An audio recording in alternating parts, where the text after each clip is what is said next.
오늘도 참을인을 새기며 육아서를 뒤적이고 계실 이 시대의 엄마 아빠를 위한 시간입니다. 라디오 상담소 우리 아이는 왜?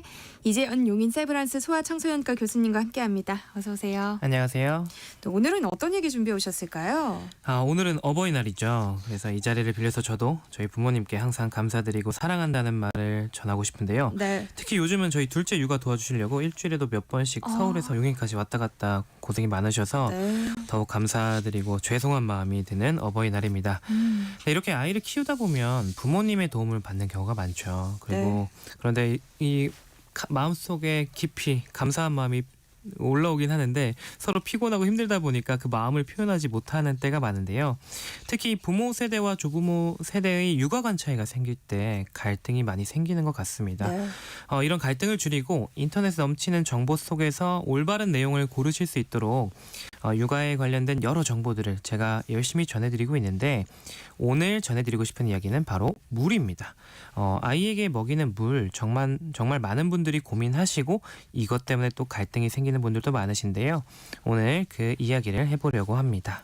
네, 오늘은 우리 아이 건강을 위한 올바른 물 섭취법 알아볼 예정인데요. 이재현 교수님이 도움을 드릴 테니까요.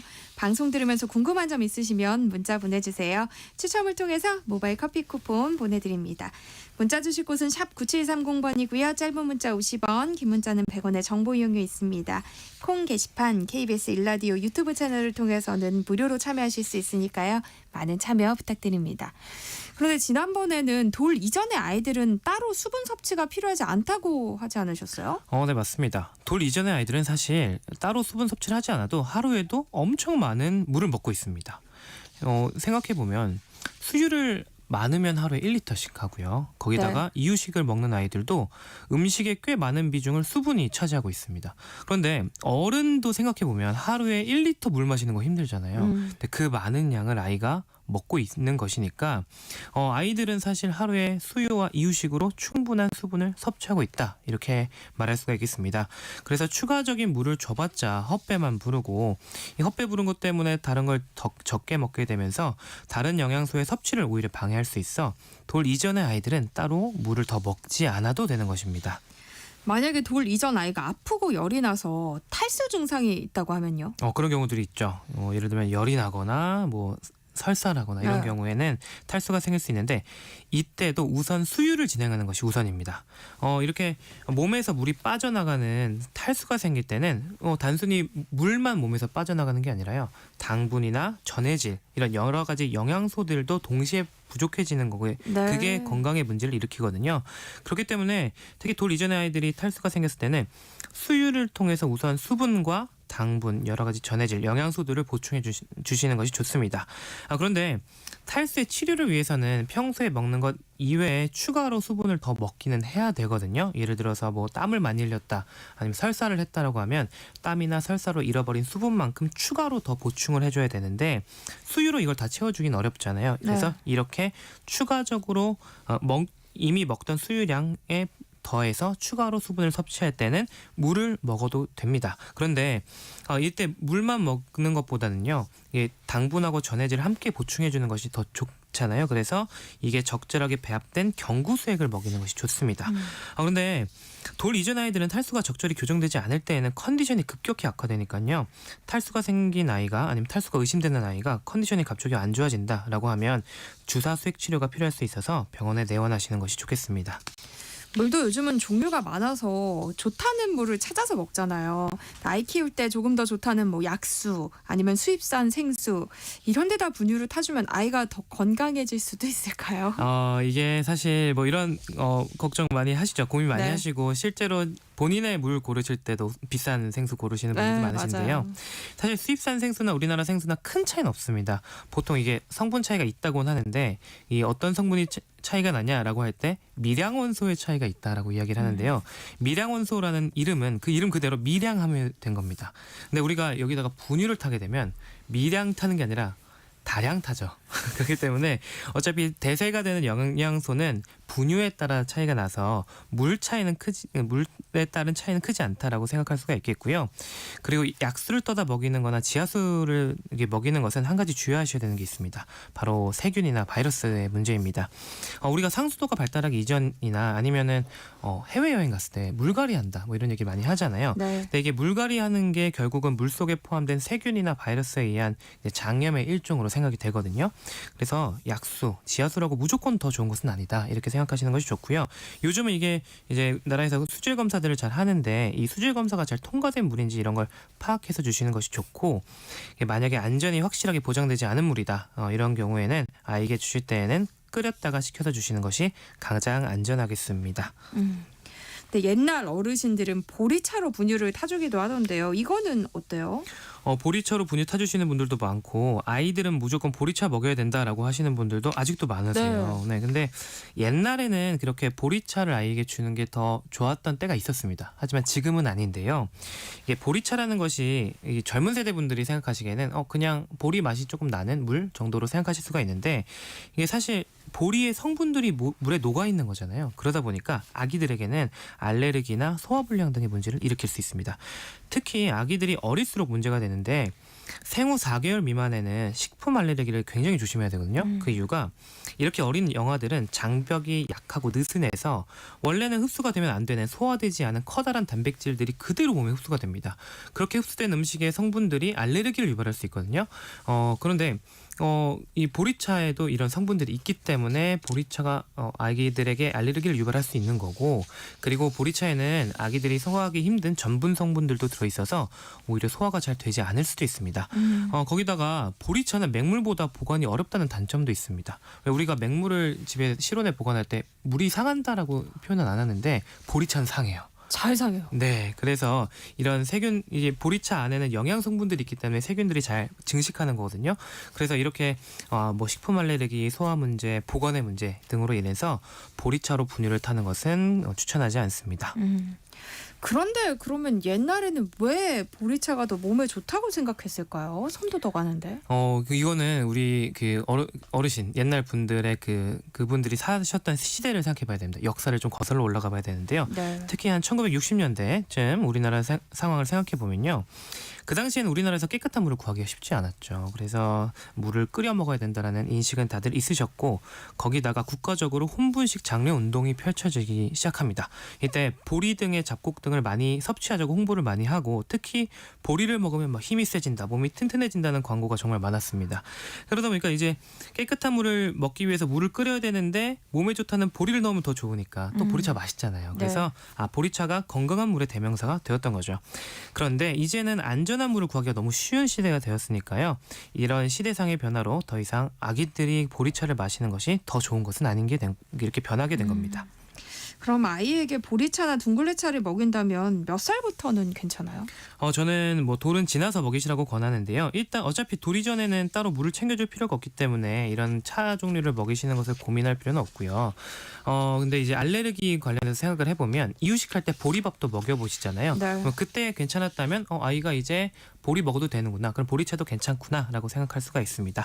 둥글레차도 비슷한 이유로 돌 이후에 먹여보시는 것을 추천하는데, 다만 저는 아이들에게 우선 맹물 마시는 습관을 들이라고 말씀을 드려요. 왜 그러냐면 아이들이 맹물 잘 안 먹거든요. 맞아요. 그래서 보통 아이들이 하루에 물을 어느 정도 먹어야 되는데, 돌 지난 아이들은 물을 먹어야 되는데 안 먹으니까 주스나 음료수를 많이 주세요. 맞아요. 그래서 우선 맹물부터 마시는 습관을 좀 줘보시고 만들어주시고, 그래도 안 된다라고 하면 이때는 음료수 대신에 이제 보리차 같은 차를 주시는 것이 좋은데, 차 종류를 선택하시겠다라고 하면 카페인이 없는 차를 잘 골라서 주시는 것이 좋겠고요.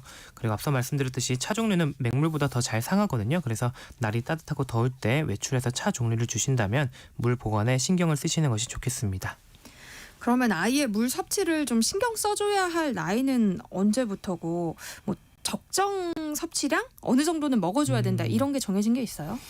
이제 돌 이전에 물을 섭취하지 않아도 된다고 했지만 사실 이유식 시작하면 물 많이 주시기 시작하거든요. 네. 이게 왜 그러냐면 보통 이유식을 아기들이 처음에 삼키기 힘드니까 이유식 먹고 물 좀 삼키고 이렇게 주시기 시작하는데 그 정도는 괜찮아요. 그 정도로 그냥 입을 헹구는 정도는 괜찮은데 그 이후에 이유식 먹었으니까 우리 밥 먹고 나서 물 한 잔 하는 것처럼 이렇게 물 한 잔 주시는 거는 좀 곤란하고요. 네. 이제 먹기 시작하는 건 돌 이후에 시작하는데 아이들이 12에서 24개월 그러니까 돌에서 두 돌 사이에는 하루에 360ml의 물을 먹어야 되고요. 그러니까 아이들 컵을 한 3컵 정도 돼요. 그래서 아침, 점심, 저녁으로 3잔 정도 아이에게 물을 주시면 되고 만 3살에서 5살 정도 그의 아이들은 하루에 500ml의 물을 마시면 되고 그 이후의 나이대에는 나이대와 성별에 따라 차이가 조금 있지만 하루에 600에서 900ml 정도의 물을 마시면 좋은데 이 권장량은 일반적인 경우고요. 날이 덥거나 열심히 뛰어노느라 땀을 많이 흘린 날에는 흘린 땀만큼의 물을 더 마시는 것이 좋겠습니다. 그럼 먹는 물 말고 아이 씻기는 물은 수돗물로 좀 온도만 맞춰주면 괜찮은 거겠죠?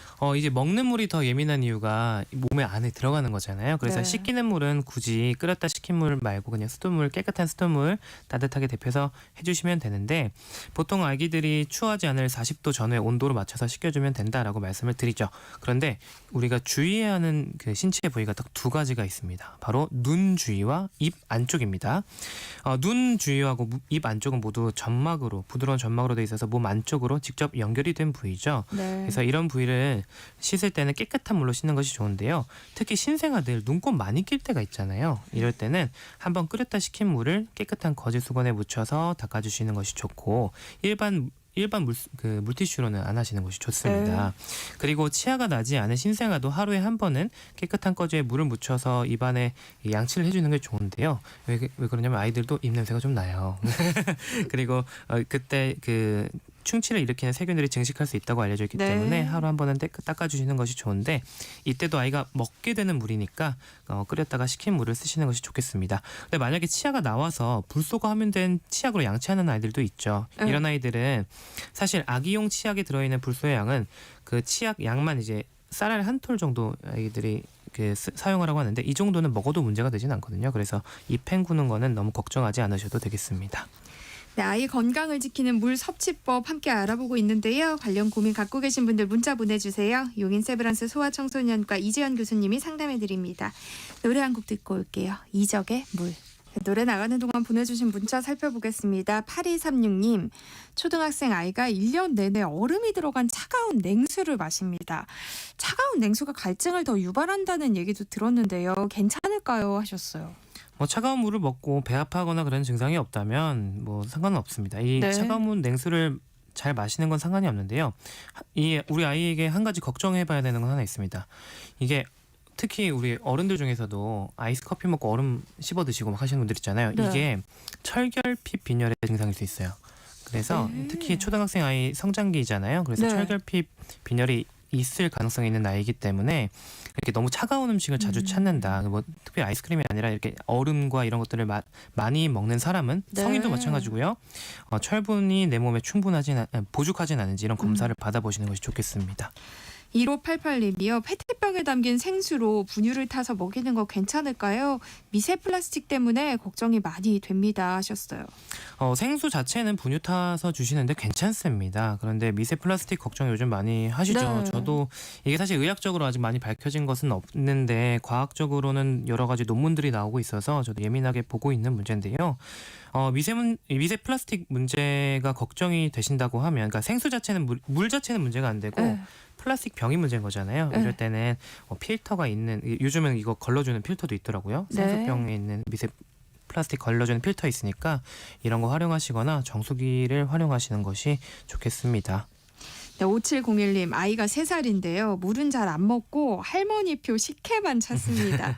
아이가 잘 먹으니까 시어머니는 열심히 만들어서 매주 가져다 주시는데 저는 당분 때문에 걱정이 되거든요. 물 대신에 식혜 섭취하는 거 건강에 괜찮을까요? 하셨어요. 저도 같은 걱정이 되네요. 이게 네. 결국 단 음료잖아요. 그러니까 네. 이게 식혜 당분이 액상 과당보다 좋냐 안 좋냐 이런 문제를 떠나서요. 일단 가장 문제는 아이가 단맛에 길들여진다는 것입니다. 이게 단맛에 길들여진 아이들은 결국 맹물 안 먹고 이 다음에 먹게 되는 건 물이나 고소한 차가 아니라 다른 음료수가 될 수밖에 없어요. 맞아. 그러면은 다른 음료수들에는 또 더 안 좋은 당분들이 많이 들어있기 때문에 네. 이게 비만을 유발하고 안 좋은 식습관을 만드는데 지름길이 됩니다. 그래서 건강에 안 좋아서 식혜는 좀 자제시키는 게 좋겠고요. 이게 아이가 좋아하고 잘 먹는 게 꼭 아이에게 좋은 것은 아니다. 이거를 기억하시면 좋을 것 같아요. 네. 1211님, 갓 돌 지난 아이에게 정수기 물보다 끓인 물이 좋을까요? 하셨어요. 이제 아이에게 처음 물 먹이시려고 하면 막 돌 지났을 때 네. 이때 끓인 물 많이 주시는데요. 굳이 끓였다 식힌 물을 주실 필요는 없습니다. 이게 네. 저희가 의학적으로 꼭 아이에게 물을 끓였다 식힌 걸 줘야 된다라고 하는 나이는 짧게는 생후 2달, 길게는 생후 100일까지예요. 그러니까 분유탈 때 얘기죠. 분유탈 때도 생후 2달이나 생후 100일까지만 끓였다 식힌 물로 꼭 타야 되고, 이 시기가 지났다면 꼭 끓였다 식힌 물이 아니더라도 깨끗한 물이면 뭐 생수라든지 정수기 물이다라고 하면 그냥 분유 타도 된다라고 이야기를 해요. 그 얘기는 뭐냐면 돌 지난 아이에게 그냥 정수기물 줘도 된다, 생수 주셔도 된다, 이렇게 기억하시면 되겠고요. 저도 그렇게 아이 키우고 있습니다. 네.